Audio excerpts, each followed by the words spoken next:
Bonsoir.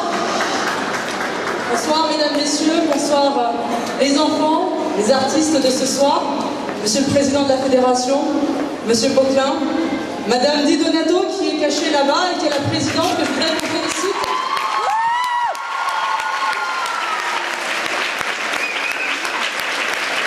Je voudrais évidemment remercier madame Fabienne Di Donato comme monsieur Poquelin d'associer le nom de Chili Mazarin à ce formidable élan de solidarité, voilà, auquel ils ont associé les enfants de la ville, les enfants des écoles.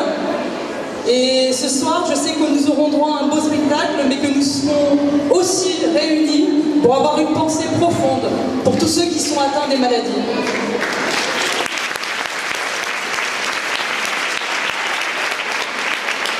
Beaucoup sont cachés et peut-être que vous ne les verrez pas de la soirée, mais cette soirée, elle est aussi le résultat d'un long travail de beaucoup de bénévoles. Vous les avez vus à l'entrée, certains voilà, sont derrière, vous ne les verrez pas. Permettez-moi de vous demander de les applaudir, parce que c'est grâce à eux.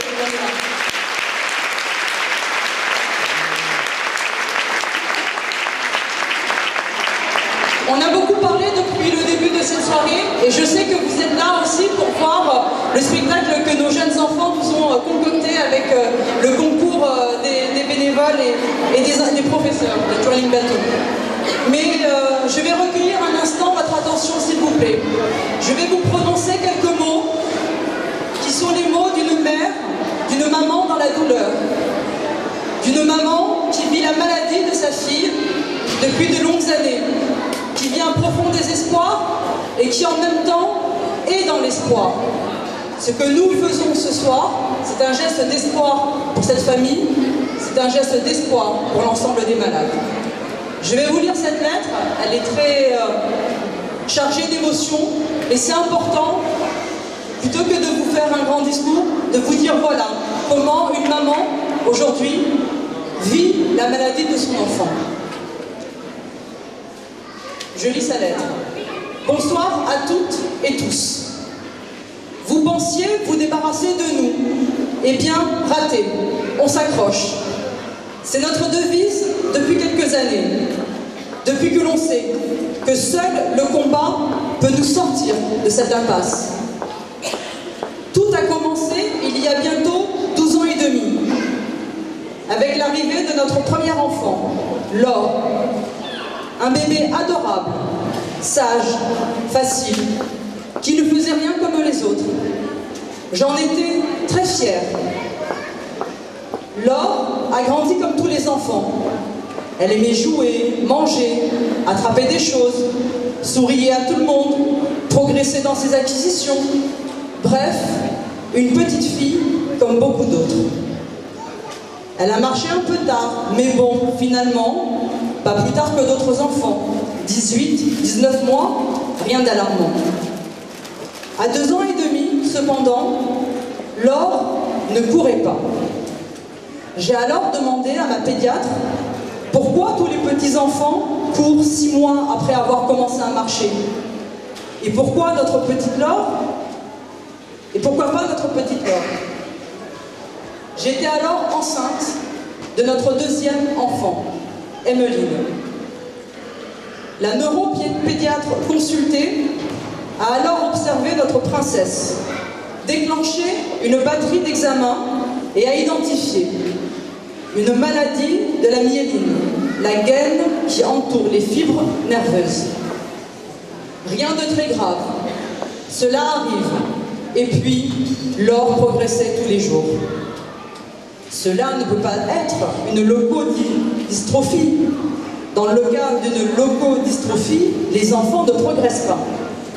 Ces mots résonnent encore dans ma tête. 3 ans plus tard, un second IRM nous a définitivement confrontés au pire des diagnostics. La myéline de Laure ne s'est pas mise en place. Votre fille est très malade. C'est une leukodystrophie. Mais tous les examens permettant de savoir quelle forme de leukodystrophie a votre fille reviennent normaux. On ne sait pas ce qu'elle a. On n'a jamais vu cela. Laure a continué à travailler, dur, entourée de kinés, d'ergothérapeute, de psychomotricien, pour apprendre et avancer dans ses acquisitions. Jusqu'à l'âge de 7 ans, c'était une bonne élève et toujours une enfant très souriante et gaie. Depuis ses 7 ans, Laure a enclenché la marche arrière. Elle a tout d'abord perdu la marche, à 8 ans. Puis, la motricité fine, à 9 ans.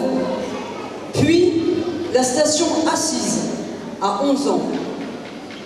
Aujourd'hui, c'est une petite fille qui ne parle presque plus, qui ne joue presque plus, qui a de plus en plus de mal à manger, qui ne peut plus rien faire toute seule, mais qui sourit toujours autant. Ma gorge se serre et les larmes se forment en écrivant ces quelques lignes, car il n'existe aujourd'hui aucun remède pour sauver notre princesse, qui est comme une petite bougie, qui s'éteint peu à peu et que l'on regarde partir doucement, sans pouvoir faire quoi que ce soit. Impuissant. La recherche avance. Laure a permis d'incriminer le gène responsable de sa maladie. Maintenant, on sait ce qu'elle a.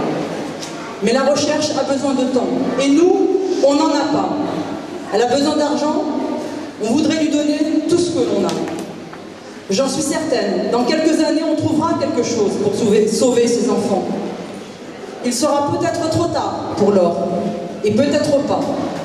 C'est notre souhait le plus cher. Il n'y a pas de justice. Pourquoi Laure? Pourquoi les autres enfants? Ils n'ont rien fait de mal. Ils ne méritent pas ce qui leur arrive. Rien ne nous est prédestiné à vivre cette expérience douloureuse. Personne n'a jamais été malade dans nos familles respectives. Comme quoi, cela n'arrive pas qu'aux autres.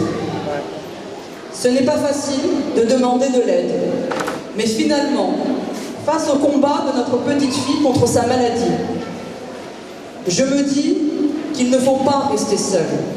Alors oui, je me permets de vous demander de l'aide pour nous aider à financer la recherche qui est la seule solution pour trouver un moyen de conserver le sourire de Laure sur son visage.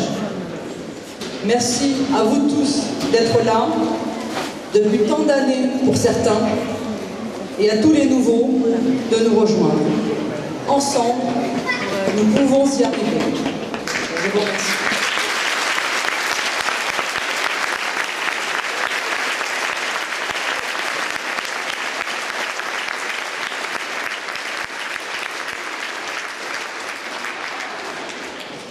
Ces mots d'une maman dans la douleur se passent de tout commentaire, je n'en rajouterai pas plus. Bonsoir.